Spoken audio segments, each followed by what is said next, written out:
عزیز طلبہ، Bible class میں خوش آمدید۔ خداوند یسوع مسیح کے نام میں آپ سب کی سلامتی ہو۔ آج ہمارا لیسن نمبر 1 ہے، جس میں ہم افسیوں کے نام پولس رسول کا خط کا مطالعہ جو ہے وہ کریں گے۔ ایپسٹل ٹو دا ایفیشین۔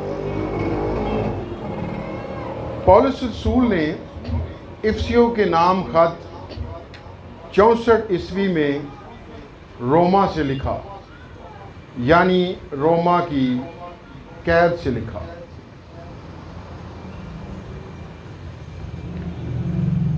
عزیز طلبہ، آج ہم افسیوں کے خط کا مطالعہ جو ہے وہ کریں گے۔ تو سب سے پہلے اس خط کا مصنف کون ہے؟ اس خط کا مصنف بھی پولس رسول ہے۔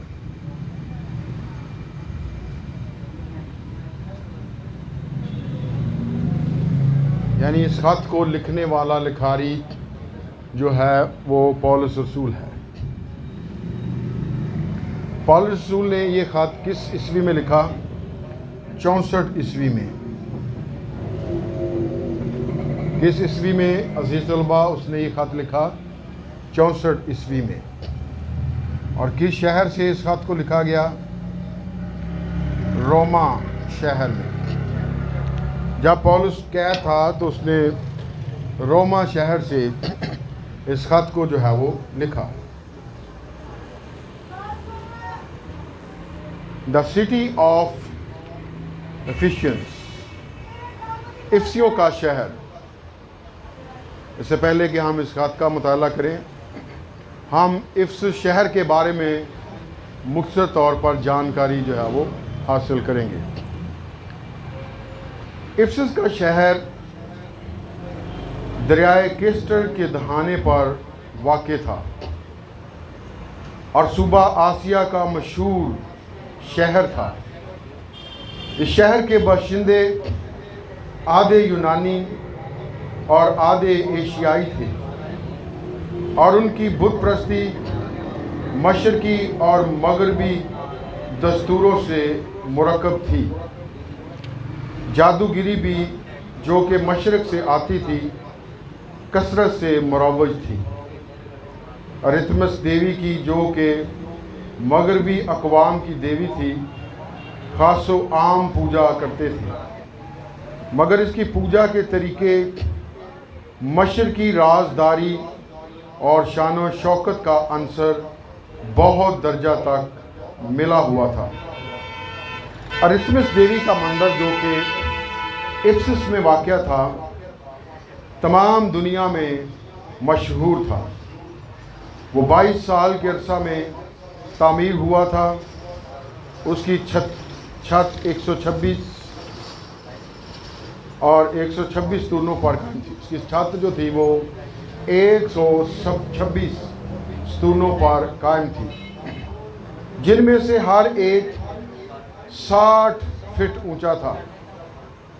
ان تمام ستونوں میں سے ہر ایک ستون ایک ایک بادشاہ کا دیا ہوا عطیہ تھا، لیکن ارتمس کا بت، جس کی نسبت یہ روایت تھی کہ وہ آسمان سے گرا ہے، صرف لکڑی کا بنا ہوا تھا اور ارد گرد کی تمام بنی ہوئی چیزوں سے شان و شوکت میں بڑھ کر تھا۔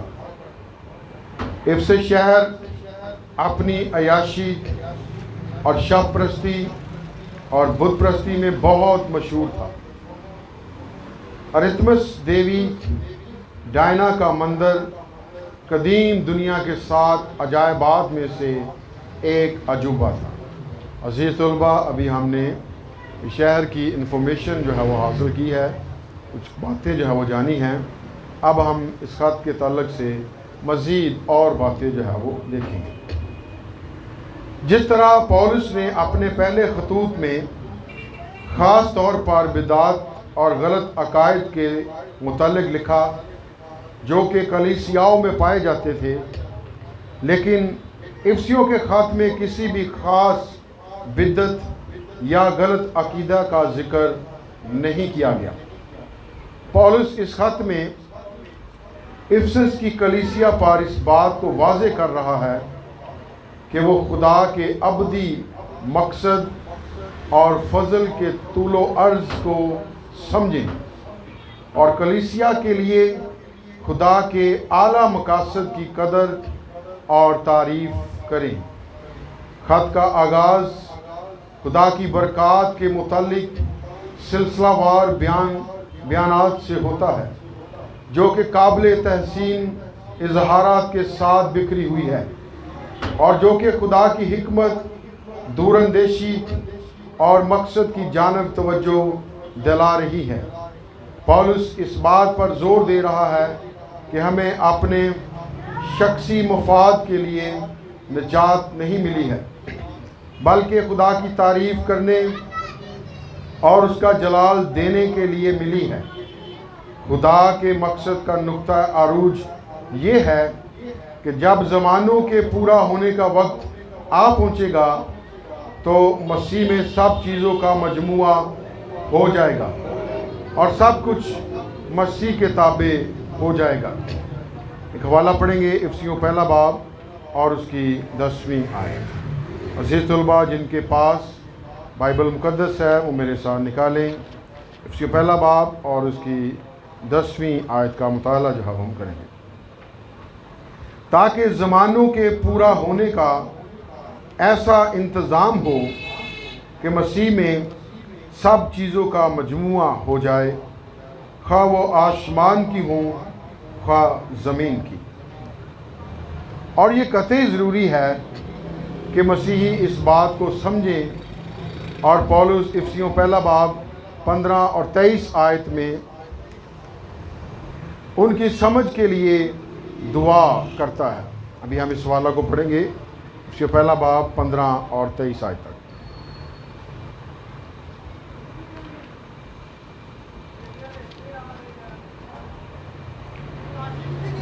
اس سبب سے میں بھی اس ایمان کا جو تمہارے درمیان خداوند یسوع مسیح پر ہے اور سب مقدسوں پر ظاہر ہے، حال سن کر تمہاری بابت شکر کرنے سے باز نہیں آتا، اور اپنی دعاؤں میں تمہیں یاد کیا کرتا ہوں کہ ہمارے خداوند یسوع مسیح کا خدا جو جلال کا باپ ہے تمہیں اپنی پہچان میں حکمت اور مکاشفہ کی روح بخشے اور تمہارے دل کی آنکھیں روشن ہو جائیں، تاکہ تم کو معلوم ہو کہ اس کے بلانے سے کیسی کچھ امید ہے اور اس کی میراث کے جلال کی دولت مقدسوں میں کیسی کچھ ہے، اور ہم ایمان لانے والوں کے لیے اس کی بڑی قدرت کیا ہی بے حد ہے، اس کی بڑی قوت کی تاثیر کے موافق جو اس نے مسیح میں کی جب اسے مردوں میں سے جلا کر اپنی دہنی طرف آسمانی مقاموں پر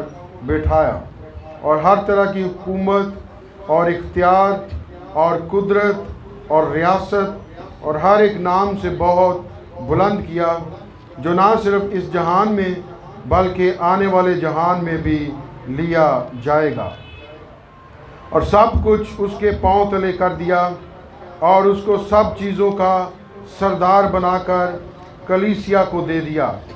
یہ اس کا بدن ہے اور اسی کی معموری جو ہر طرح سے سب کا معمور کرنے والا ہے۔ آمین۔ اور دوسری دعا کا ذکر افسیوں 3 باب 14 اور 21 آیت میں پایا جاتا ہے۔